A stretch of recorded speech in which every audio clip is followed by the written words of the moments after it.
Olá, sejam bem-vindos à nossa nona aula de estudo introdutório de fenomenologia. Nosso objetivo agora é falar sobre o fenômeno na fenomenologia de Husserl. Em se tratando da fenomenologia de Husserl, nós iremos tomar em consideração tanto a sua etapa inicial nas investigações lógicas, quanto a sua etapa mais consolidada e definitiva na forma da fenomenologia transcendental, tal como ela aparece nas ideias 1, 2, 3, também nas meditações cartesianas e, por último, na Crises. Então, vamos tratar agora das investigações lógicas, da irrupção da fenomenologia como concepção de método nas investigações lógicas, de 1900 e 1901.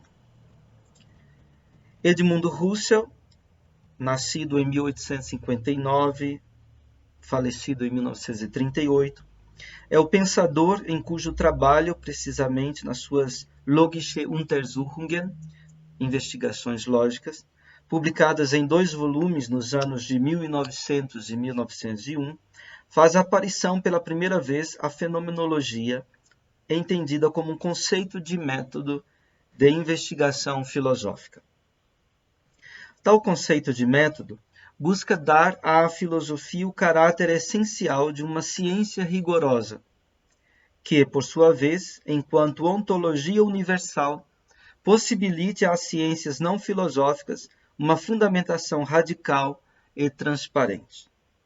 E que, enquanto modo rigoroso de indagação e investigação de questões fundamentais, possibilite na praxis aos indivíduos e às comunidades humanas uma existência segundo a verdade e a veracidade. Bem, nesta apresentação inicial, então, nós tentamos pensar alguns pontos fundamentais. A fenomenologia como conceito de método de investigação filosófica em Husserl, ela pretende contribuir na formação da filosofia como ciência rigorosa, ciência de rigor. Filosofia como ciência de rigor é o título de um artigo de Husserl, publicado na revista Logos, se não me engano, em 1910, revista dos kantianos. Bem, esta filosofia, constituída como ciência de rigor, a partir do método fenomenológico, ela tem o escopo de uma ontologia universal. Nas primeiras aulas já tratamos disso.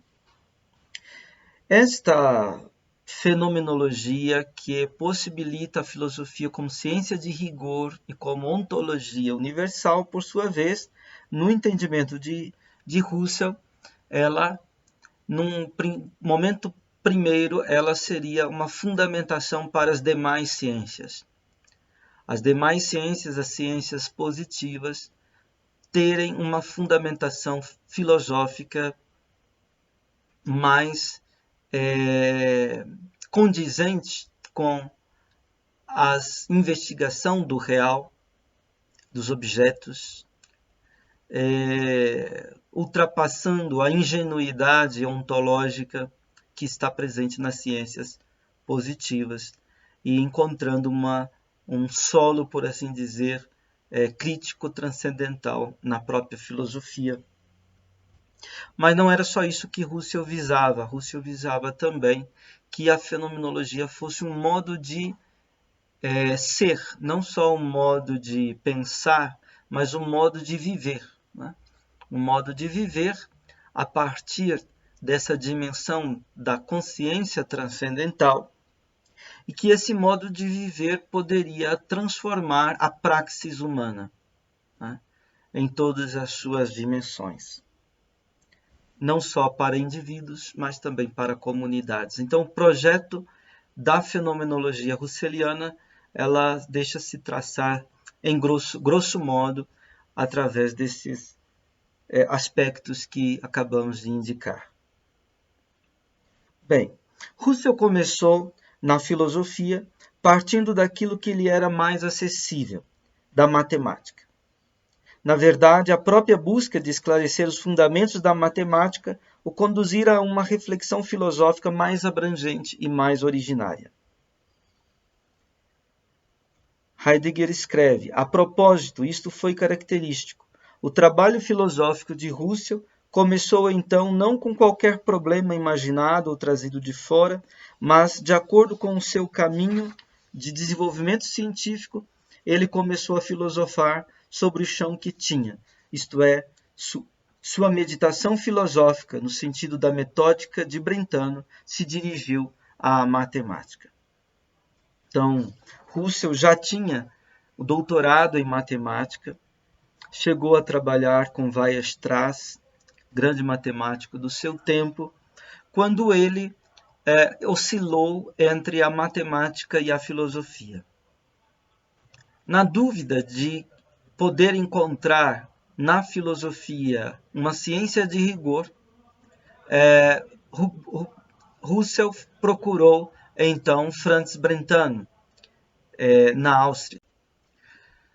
Foi o contato vivo com a paixão filosófica e com o rigor metodológico de tratar dos problemas filosóficos de Franz Brentano que levaram Russell a decidir definitivamente pela filosofia, a vislumbrar que a filosofia pudesse ser, de fato, uma ciência de rigor, embora não uma ciência exata como a matemática. Pois Russell então começou a fazer sua investigação filosófica no campo da matemática. Russell começou a filosofar não adotando esta ou aquela corrente, esta ou aquela doutrina. O que ele tomou de Brentano não foi o que Brentano ensinava, mas como Brentano ensinava. Ou seja, não foi o que Brentano trazia como concepções, teses, mas foi o modo como Brentano dirigia suas investigações, as suas pesquisas, as suas problematizações. Isso é que foi importante para Russell. Quando ele chegou a filosofar de modo autônomo, não se deixou conduzir por uma obra qualquer do passado, mas sim pelos problemas mesmos. Então, Russell tinha muito isso, né? Não se trata de um retorno a Kant, ou de um retorno a Descartes, ou de um retorno a Tomás de Aquino, ou a Agostinho, ou a Aristóteles, ou a Platão. Não é isso que está em causa, mas um retorno às coisas mesmas, né? Ou seja, a filosofia ela precisa ser uma discussão com as coisas mesmas através do tratamento dos problemas, das questões que aparecem a uma primeira vista como problemas para a filosofia. Então, para ele, não se tratava de filiar-se a uma corrente filosófica para poder filosofar, né? Mas que o filosofar tivesse toda a sua autonomia para discutir os problemas em vista das coisas elas mesmas. Esta é que era a atitude de Russell, né? A investigação de Russell, pressionada pelas coisas elas mesmas, iria conduzi-lo de fato a ultrapassar o domínio da lógica da matemática e até mesmo o domínio de uma matemática da lógica, no sentido usual quantitativo, fazendo-o entrar em um âmbito de questões ainda mais originário e universal. Heidegger escreve: em breve, porém, as questões se alargaram no âmbito dos princípios e as investigações empurraram para os conceitos fundamentais do pensamento em geral e dos objetos em geral. Cresceu a tarefa de uma lógica científica e, unida a esta, a reflexão sobre os meios e caminhos metódicos da correta sondagem dos objetos da lógica. Isto significava uma apreensão mais radical daquilo que fora dado com a psicologia descritiva e, ao mesmo tempo, uma fundamental crítica contra a confusão contemporânea da postura interrogativa da psicologia genética com a lógica. Este trabalho, junto aos objetos fundamentais da lógica, ocupou Russell por mais de 12 anos. Os primeiros resultados deste trabalho formam o conteúdo da obra que foi publicada em 2 volumes nos anos de 1900 e 1901 com o título Logische Untersuchungen, Investigações Lógicas. Com esta obra veio a primeira irrupção, a investigação fenomenológica. Este tornou-se o livro fundamental da fenomenologia, diz Heidegger no seu curso Prolegômenos para uma história do conceito de tempo. Portanto, Russell não se contentou com a investigação filosófica da matemática, né, onde ele interrogou o que é o número, buscando o ser do número, a essência do número. Mas Russell, da matemática, passou à lógica. A fenomenologia de Russell nasce justamente de uma confrontação com a lógica, isto é, com o pensar lógico, o pensamento lógico e os objetos lógicos. É uma tentativa de aclarar os conceitos fundamentais da lógica e de aclarar também os objetos, os fenômenos fundamentais da lógica. Então, a fenomenologia nasce como uma fenomenologia da lógica. O que não quer dizer que fenomenologia seja essencialmente lógica. A lógica foi o primeiro domínio, depois da matemática, em que Russell foi descobrindo um modo de investigar, de colocar as questões do pensamento, ao qual ele foi chamar, mas naquele tempo, de fenomenologia. Então, ao mesmo tempo que Russell contesta a confusão entre psicologia genética, né, causal, explicativa e lógica, ele também faz uma retomada crítica da psicologia descritiva de Brentano para tentar elucidar as essências dos atos de pensamento e dos seus relacionamentos com os objetos lógicos. Então, esse é um trabalho de 12 anos que vai dar nessa obra Investigações Lógicas, que foi publicada em 2 volumes em 1900 e 1901. O primeiro volume das Investigações Lógicas se intitula Prolegomena zur reinen Logik, Prolegômenos para a lógica pura. Lógica pura tem um certo sentido kantiano. Né? Sobre a gênese de tal obra, Russell se pronuncia no prefácio da primeira edição de 1900. As investigações lógicas, cuja publicação e o comércio com estes prolegômenos surgiram de problemas inevitáveis que sempre de novo inibiram e finalmente interromperam o progresso de meus esforços, efetuados durante anos em torno de um esclarecimento filosófico da matemática pura. Puro, em Russell, tem um sentido de não aplicado, mas também tem um sentido de não empírico.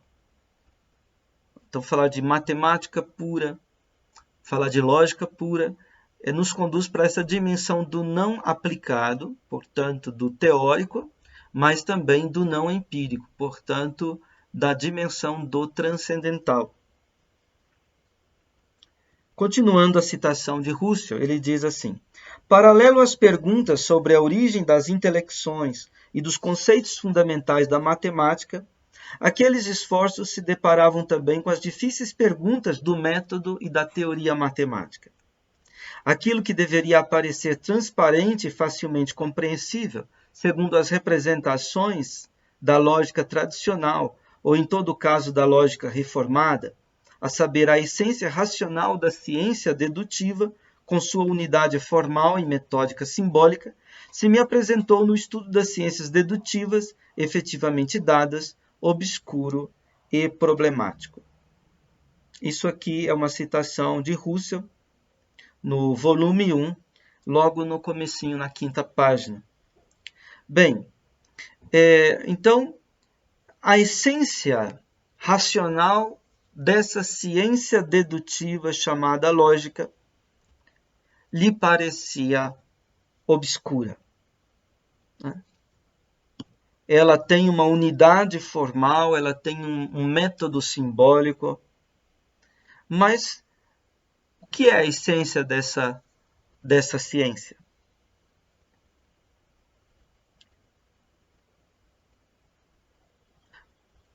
O que significa,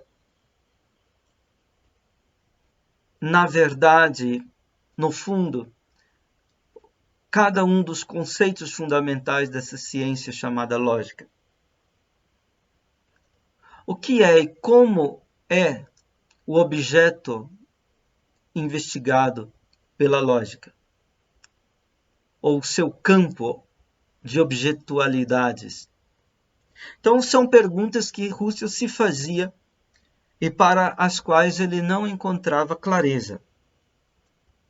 Na tentativa de esclarecer a lógica e o lógico, é que Russell irá descobrir um método de investigação filosófico que ele vai chamar de fenomenologia. Então, a lógica foi o ensejo, a ocasião, o estudo da lógica, o ensejo, a ocasião que possibilitou a Russell a descoberta de um modo de tratar das questões, dos problemas filosóficos, que ele veio a chamar de fenomenologia. Então, atenção, não quer dizer que fenomenologia seja o estudo simplesmente da lógica, ou dos problemas da lógica. Nos prolegômenos, Russell chama em causa o princípio, o motivo condutor da investigação fenomenológica. Discutindo contra o relativismo, que seria uma das consequências do psicologismo, Russell diz, abre aspas, a ilusão desaparece assim que, em vez de se argumentar genericamente, se dirige às coisas mesmas. Fecha aspas. Bem, no entender de Russell, a confusão psicologista, confusão pela qual se explicava a lógica, seus conceitos fundamentais, suas leis fundamentais, suas objetualidades fundamentais, a partir da dinâmica psíquica do pensamento humano, essa confusão ela levava, em última instância, a um relativismo e a um cepticismo. Aqui não vamos entrar nessa discussão. Importante essa passagem em que Russell diz que as ilusões nesse campo desaparecem, como em outros campos, quando, em vez de nós argumentarmos genericamente,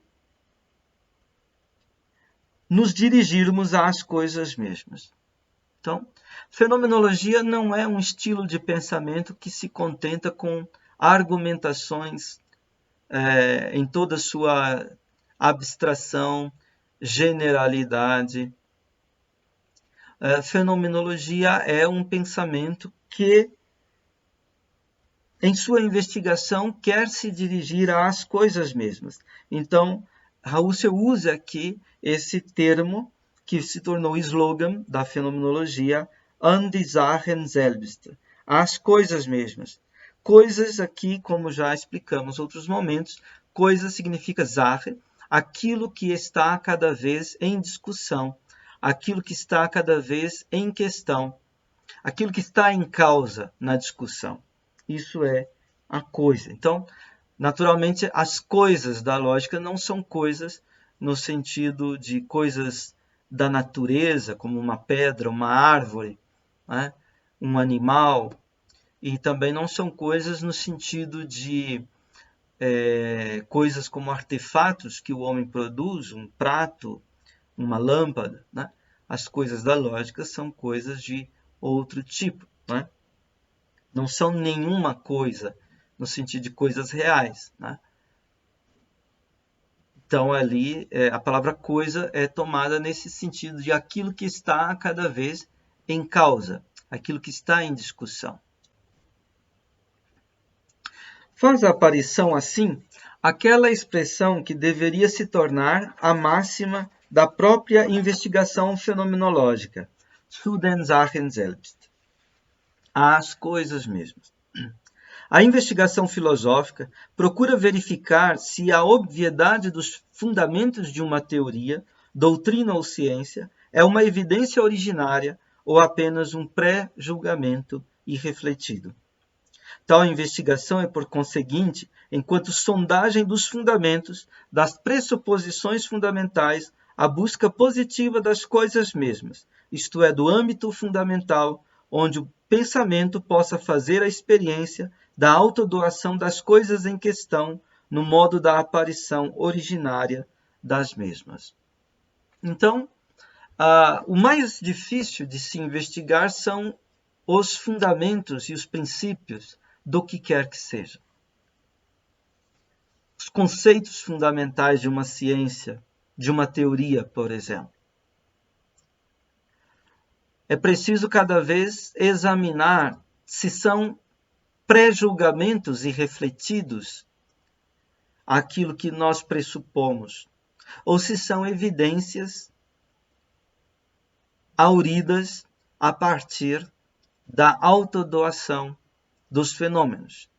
Então, o trabalho fenomenológico, ele é, antes de tudo, um trabalho que vai na direção dos fundamentos dos campos do saber. E, na direção dos fundamentos, tentar aurir a evidência a partir das coisas que estão em questão. Coisa, Sache, significa aqui aquilo que está em questão e em discussão, seja o que for. Não é necessariamente Ding. Então, a palavra usada por Husserl é Sache e não Ding. Ding também pode ser entendido em sentido muito amplo, como qualquer coisa, e pode ser entendido no sentido mais restrito, como coisa no sentido físico, material do termo. Uma coisa da natureza, ou uma coisa de uso, um artefato humano, como nós dissemos agora mesmo. Quer dizer, Sache tem uma significação ampla, que pode significar também Ding, embora também a significação de Ding varia na sua envergadura, podendo significar qualquer coisa ou uma coisa físico-material da natureza ou da arte. A palavra Sache soa em latim como res, ou causa. Coisa é o que está em causa, isto é, aquilo que concerne ao humano, que é do seu interesse. Nós usamos no dia a dia, na nossa linguagem, por exemplo, a expressão isso é coisa nossa. É nesse sentido que soa a palavra Sache em alemão, né? Ou isto é uma coisa tua, quer dizer, isso é do teu interesse, isso diz respeito a ti, isso concerne a ti. Então é nesse sentido que a palavra Sache é usada. O significado originário de Sache em alemão diz o que está em causa num litígio, o que está em disputa. É o motivo da disputa. Neste sentido, ir às coisas mesmas quer dizer ir ao que está em causa numa discussão, numa investigação compartilhada. Num segundo lugar, Sache coisa significa o que está em causa como uma tarefa de alguém. Nós poderíamos dizer, isso é coisa para um encanador, quer dizer, é uma tarefa para ele, isso é do seu ofício. A coisa é, além disso, um ensejo, uma ocasião, uma oportunidade para uma ação. É neste sentido que os gregos usavam a palavra pragma para coisa, o que remete a praxis, ação. Então, nós temos em grego a palavra praxis, que quer dizer a ação, e a palavra pragma, que quer dizer a coisa. Ou seja, a coisa é aquilo com que nós estamos em relacionamento numa ação. É aquilo com que nós nos ocupamos, com que nós lidamos enquanto agimos, enquanto cuidamos, né? A coisa é o que enseja uma lida, uma ocupação, um trabalho, uma ação. Zahe pode significar também um feito, um fato, um acontecimento, um evento. Outro significado ainda de Zahe, coisa, é o de causa, Ursache, e de fundamento, Grund, de algo, de estados de coisa, Sachverhalt, de um fato, Tathandlung, etc. O seu porquê. Então, coisa significava também a causa. Causa no sentido de aquilo que responde por um fato, por um estado de coisas. Aquilo que fundamenta aquele fato ou aquele estado de coisas. Por isso o alemão usa a palavra Ursache, a coisa como coisa originária, a causa. A causa é a coisa originária, ou seja, o que origina a coisa como um estado de coisas. Ou também, Sache tinha o sentido de fundamento, Grund. Por fim, a coisa é aquilo de que se trata, num tratamento teórico. É o tema e a questão de um tratado, por exemplo. É o que está em discussão. Então, por exemplo, quando Freud escreve um tratado para a teoria sexual, digamos, a sexualidade é aquilo, é a coisa, é o que é o tema, né, que está em questão naquele tratado, aquilo que vai ser tratado no tratado. É neste sentido que Russell usa a palavra Sache, zu den Sachen selbst, as coisas mesmas. Ou seja, vamos àquilo de que se trata, aquilo que está sendo tratado na discussão. Aquilo que estamos tentando situar na discussão. É isso que quero dizer, as coisas mesmas. As palavras fenomenologia e fenomenológico aparecem no título do segundo volume das Investigações Lógicas, que contém um número de 6 distintas investigações e que apareceu no ano de 1901 com o título Elemente einer phänomenologischen Aufklärung der Erkenntnis. Elementos de um esclarecimento fenomenológico do conhecimento. Ele é dividido em duas partes. A primeira parte é intitulada Untersuchungen zur Phänomenologie und Theorie der Erkenntnis. Investigações para uma fenomenologia e teoria do conhecimento. E contém 5 investigações. Mas atenção, o que Russell chama de teoria do conhecimento aqui não tem absolutamente nada a ver com o ato de explicar, seja no sentido das ciências empírico-indutivas, seja naquele das ciências formais dedutivas. Não se trata de explicar, mas sim de esclarecer. Então, fenomenologia é um exercício de elucidação, de esclarecimento. Não é explicação, né? No sentido das ciências, quer das ciências empírico-indutivas, né? Quando nós explicamos um fato a partir de uma lei geral, universal da natureza, aquilo que é particular a partir de uma lei geral, né? Quando nós dizemos que algo acontece necessariamente segundo leis naturais, não é nesse sentido. A fenomenologia não quer explicar nada neste sentido. Também não quer explicar nada no sentido das ciências formais dedutivas, como da lógica, como da matemática. A fenomenologia não quer explicar nada. A fenomenologia quer elucidar os fenômenos, aclarar os fenômenos. No caso do segundo volume das investigações lógicas, o que está em causa é esclarecer o fenômeno do conhecimento. Então, qual é o fenômeno que está sendo estudado no segundo volume das investigações lógicas? O fenômeno do próprio conhecimento. Então, veja que não está em questão aqui simplesmente o conhecimento dos fenômenos, mas também o fenômeno do conhecimento. Ou seja, a tentativa de aclarar o fenômeno que é o próprio conhecimento dos fenômenos. Husserl escreve: com esta teoria das teorias, a teoria formal que as esclarece jaz antes de toda teoria empírica. Portanto, antes de toda ciência real explicativa. Antes de um lado da ciência física da natureza, de outro antes da psicologia e, naturalmente, também antes de toda a metafísica. Ela não quer explicar, no sentido psicológico ou psicofísico, o conhecimento, isto é, o evento factual situado na natureza objetiva, mas sim esclarecer a ideia do conhecimento, segundo seus elementos constitutivos, respectivamente, segundo as suas leis.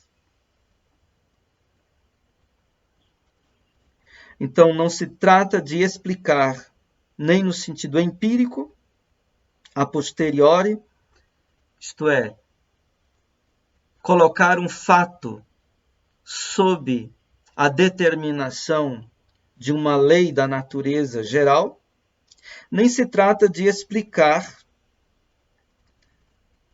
no modo de uma ciência dedutiva, formal, isto é, no campo do a priori. Não se trata de invocar a necessidade, né,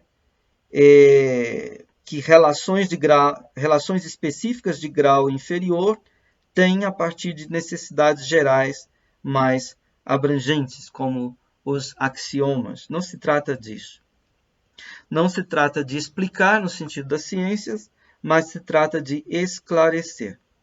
Não se trata de explicar fatos ou relações, fatos reais ou relações ideais. Trata-se de elucidar a ideia, esclarecer a ideia, isto é, a essência do conhecimento. Então, isso vai ser importante na concepção da fenomenologia de Husserl, né? A fenomenologia como um exercício de esclarecer, de elucidar a ideia dos fenômenos. A ideia quer dizer a essência, quer dizer a forma, o princípio formal, a estrutura estruturante dos fenômenos. Fenomenologia aparece assim como o esclarecimento da ideia, isto é, da essência, dos elementos constitutivos de um fenômeno. O logos do fenômeno é, pois, a sua estrutura estruturante, o que constitui a sua essência ou a ideia. Fenomenologia é o exercício de uma intelecção, de uma visão penetrante da essência do fenômeno que está em causa. Ora, o fenômeno em causa nas investigações lógicas é a lógica, ou melhor, o lógico, isto é, o que a lógica estuda. Nestas investigações, portanto, Husserl se propõe a investigar a essência dos modos de conhecimento que entram em questão no exercício da lógica. Trata-se, portanto, de um Einsicht in das Wesen, de um saber olhar e ver aquilo que de essencial se mostra. Husserl diz: eu pressuponho que não se queira contentar-se com a formação da lógica pura no simples modo de nossas disciplinas matemáticas, como um sistema de proposições que cresce na direção de uma validade ingenuamente objetiva, mas que, unido a isto, se aspire à clareza filosófica no tocante a estas proposições, isto é, a uma intelecção que se dirija para dentro da essência dos modos de conhecimento que entram em jogo na efetuação e nas aplicações idealmente possíveis de tais proposições. Seja da essência das validades objetivas e doações de sentido que essencialmente se constituem com estes modos de conhecimento. Então, não se trata de produzir uma ciência objetivamente, de produzir conhecimento objetivo. Não se trata de fazer ciência aqui. Trata-se de elucidar a essência dos modos de conhecimento que entram em jogo neste fazer ciência. Isso aqui é a fenomenologia do conhecimento, que Russell procura levar a cabo nas investigações lógicas. As investigações lógicas não apresentam uma unidade literária rigorosa, de modo a poder ser lida como um único livro no sentido meramente literário. No entanto, do ponto de vista temático, elas apresentam uma unidade intrínseca, enquanto uma obra constituída de uma cadeia de investigações, que intimamente concatenadas remetem umas às outras, e desta forma se ligam reciprocamente. Como acena Russell, nesta concatenação de investigações, dá-se um constante ascender de um nível inferior a um nível superior, um trabalhar que se eleva rumo a sempre novas intelecções lógicas e fenomenológicas, as quais não deixam de todo intactas aquelas que foram conquistadas precedentemente. Aqui, isto é um ponto importante. Russell entendia que fenomenologia resgatava o sentido de investigação na filosofia. Não entendia o filosofar como uma construção de sistemas, mas entendia o filosofar como um contínuo trabalho investigativo.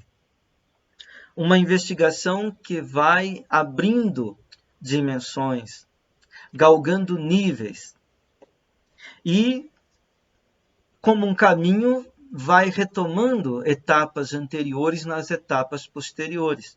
Esse é um modo, digamos, de conceber a investigação fenomenológica. Também Heidegger, grande admirador e amigo desta obra, as investigações lógicas foram fundamentais para o pensamento de Heidegger. Também ele observa que, insólito e totalmente contra a maneira usual de filosofar, é o modo de penetração e de apropriação que esta obra, as investigações lógicas, exige. Ela tem um andamento de investigação contínuo.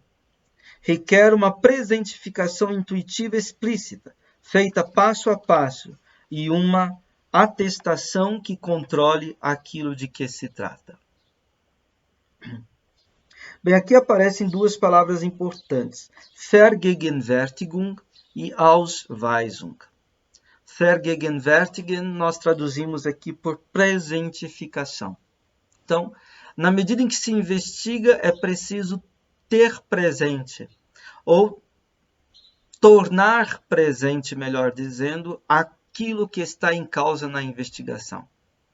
E essa presentificação, esse tornar presente, é intuitivo. Ou seja, é preciso tentar ver, captar, se possível diretamente, a coisa que está em causa. Então, a cada passo da investigação, realizar a presentificação. Né? Russell dizia que na fenomenologia é importante que a gente pegue as notas grandes e troque em moedinhas. Ou seja, as grandes questões, né, os grandes títulos, os grandes conceitos, é preciso que a gente tente trocar isso por moedinhas, ou seja, tentar ver numa grande quantidade de intuições que procuram ser cada vez mais claras o quanto for possível. A outra palavra importante aqui é a palavra ausweisen. Ausweisen é mostrar. Mostrar no sentido de atestar, digamos assim, uma carteira de identidade é um documento que mostra, weist aus, né? Ela mostra quem é você, atesta que você é a pessoa pela qual você está se apresentando, se fazendo passar, né? Então, ausweisen é algo assim, mostrar no sentido de atestar, documentar intuitivamente, de fazer ver intuitivamente aquilo que está em causa. Se tal é o caso, é pertinente a indicação do mesmo Heidegger de que, caso não se queira inverter todo o sentido das investigações, não se pode, portanto, simplesmente extrair os resultados e encaixá-los em um sistema, mas a tendência visa a uma elaboração ininterrupta, concomitante e compenetrante das coisas tratadas.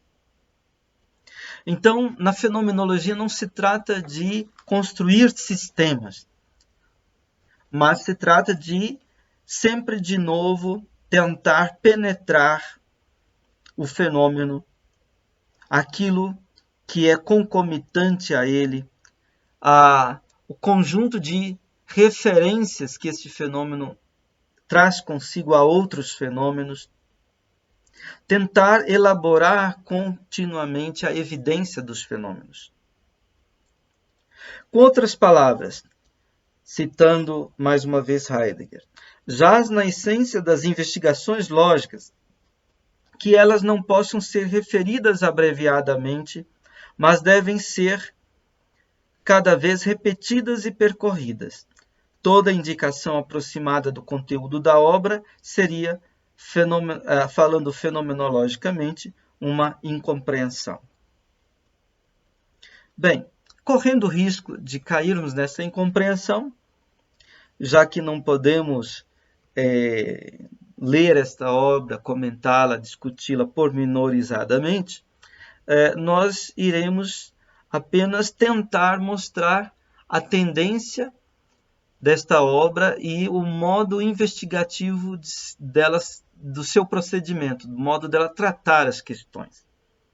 Então, na próxima aula, nós iremos expor essa obra, a fenomenologia lógica, de olho nessas duas questões, a sua tendência e o seu modo de tratar aquilo que está em causa nessas investigações elas mesmas.